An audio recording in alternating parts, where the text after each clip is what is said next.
भारतीय संविधान हमारे देश की नींव। नमस्कार दोस्तों, आज हम बात करेंगे भारतीय संविधान के बारे में। यह हमारे देश की नींव है जो हमें बताता है कि हमारा देश कैसे चलेगा, हमारे अधिकार क्या हैं और हमारे कर्तव्य क्या हैं। सेक्शन 1, संविधान क्या है? संविधान एक देश का सर्वोच्च कानूनी दस्तावेज है जो देश के शासन, अधिकारों और कर्तव्यों को परिभाषित करता है। यह एक देश के नागरिकों के बीच और सरकार के बीच संबंधों को निर्धारित करता है। संविधान के मुख्य उद्देश्य हैं: 1. सरकार की शक्तियों को परिभाषित करना। संविधान सरकार की शक्तियों को परिभाषित करता है और यह सुनिश्चित करता है कि सरकार अपनी शक्तियों का दुरुपयोग न करे। 2. नागरिकों के अधिकारों की रक्षा करना। संविधान नागरिकों के अधिकारों की रक्षा करता है और यह सुनिश्चित करता है कि सरकार नागरिकों के अधिकारों का उल्लंघन न करे। 3. देश के शासन को निर्धारित करना। संविधान देश के शासन को निर्धारित करता है और यह सुनिश्चित करता है कि देश का शासन न्यायपूर्ण और लोकतांत्रिक हो। 4. देश के नागरिकों के कर्तव्यों को परिभाषित करना।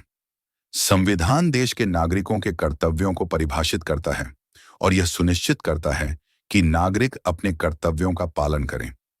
भारतीय संविधान हमारे देश का सर्वोच्च कानून है। यह हमें बताता है कि हमारा देश कैसे चलेगा, हमारे अधिकार क्या हैं और हमारे कर्तव्य क्या हैं। संविधान में 395 अनुच्छेद, 22 भाग और 12 अनुसूचियां हैं। सेक्शन 2, संविधान का इतिहास। भारतीय संविधान का निर्माण 26 नवंबर को हुआ था। 1949 को हुआ था। इसे बनाने में 2 साल, 11 महीने और 17 दिन लगे थे। संविधान सभा के अध्यक्ष डॉ. भीमराव अंबेडकर थे। इस संविधान का मसौदा तैयार करने में डॉक्टर अंबेडकर ने कितनी मेहनत और लगन खर्च की। मुझे जो भी श्रेय दिया जा रहा है वो मेरे अकेले का नहीं है। इसका कुछ हिस्सा जाता है सर BN राव को, जो कि हमारी इस सभा के संवैधानिक सलाहकार हैं, जिन्होंने ड्राफ्टिंग कमेटी के विचार करने के लिए संविधान का कच्चा मसौदा तैयार किया। इस श्रेय का कुछ हिस्सा उस ड्राफ्टिंग कमेटी के सदस्यों को भी जाना। भारतीय संविधान का इतिहास बहुत पुराना और जटिल है। यह कई घटनाओं और अधिनियमों के परिणाम स्वरूप विकसित हुआ है जो समय समय पर पारित किए गए थे। 1.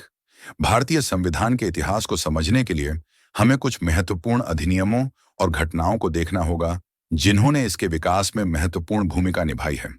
773 का विनियमन अधिनियम।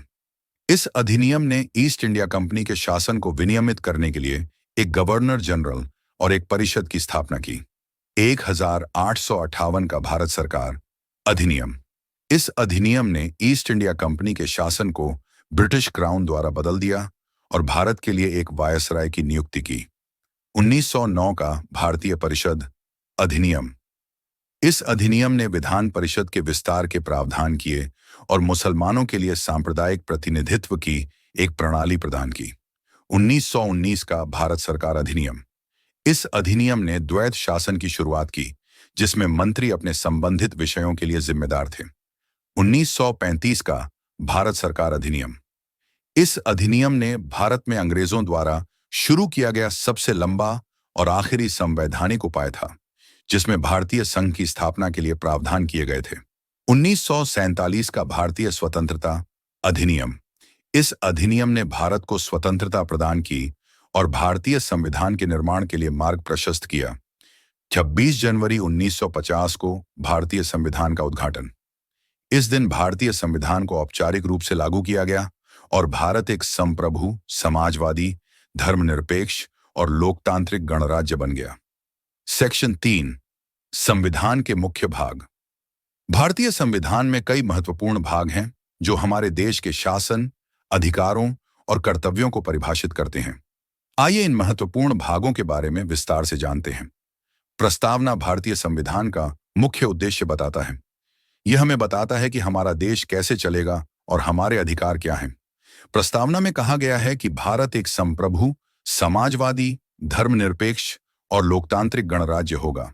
प्रस्तावना के मुख्य बिंदु हैं: भारत एक संप्रभु राष्ट्र होगा, भारत एक समाजवादी राष्ट्र होगा, भारत एक धर्मनिरपेक्ष राष्ट्र होगा, भारत एक लोकतांत्रिक गणराज्य होगा, भारत के नागरिकों को समानता, स्वतंत्रता और न्याय का अधिकार होगा।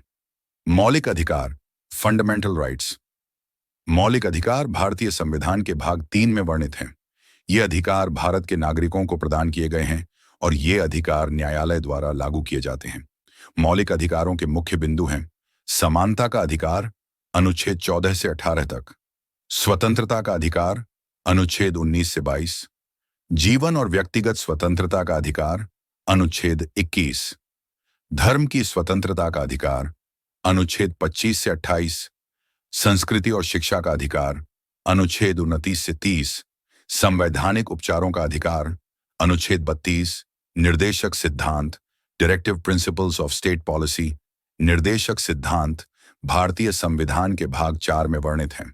ये सिद्धांत राज्य को नीतियों और कार्यक्रमों को बनाने के लिए मार्गदर्शन प्रदान करते हैं। निर्देशक सिद्धांतों के मुख्य बिंदु हैं राज्य का कर्तव्य है कि वह समाज में सामाजिक और आर्थिक न्याय को बढ़ावा दे। राज्य का कर्तव्य है कि वह शिक्षा, स्वास्थ्य और रोजगार के क्षेत्र में सुधार करे। राज्य का कर्तव्य है कि वह पर्यावरण की रक्षा करे और प्राकृतिक संसाधनों का संरक्षण करे। राज्य का कर्तव्य है कि वह अंतर्राष्ट्रीय शांति और सुरक्षा को बढ़ावा दे। संविधान के अनुच्छेद, आर्टिकल्स ऑफ द कॉन्स्टिट्यूशन। भारतीय संविधान में कुल 395 अनुच्छेद हैं। ये अनुच्छेद भारतीय संविधान के विभिन्न पहलुओं को परिभाषित करते हैं, जैसे कि राज्य की शक्तियां, नागरिकों के अधिकार और न्यायपालिका की भूमिका। दोस्तों, आज हमने भारतीय संविधान के बारे में बात की। ये हमारे देश की नींव है जो हमें बताता है कि हमारा देश कैसे चलेगा, हमारे अधिकार क्या हैं और हमारे कर्तव्य क्या हैं। आइए हम अपने संविधान का सम्मान करें और इसके अनुसार जीवन जी। मैं यहां पर संविधान की अच्छाइयां गिनाने नहीं जाऊंगा, क्योंकि मुझे लगता है कि संविधान कितना भी अच्छा क्यों ना हो, वो अंततः बुरा साबित होगा अगर उसे इस्तेमाल में लाने वाले लोग बुरे होंगे। और संविधान कितना भी बुरा क्यों ना हो, वो अंततः अच्छा साबित होगा अगर उसे इस्तेमाल में लाने वाले लोग अच्छे होंगे। इस वीडियो को देखने के लिए धन्यवाद।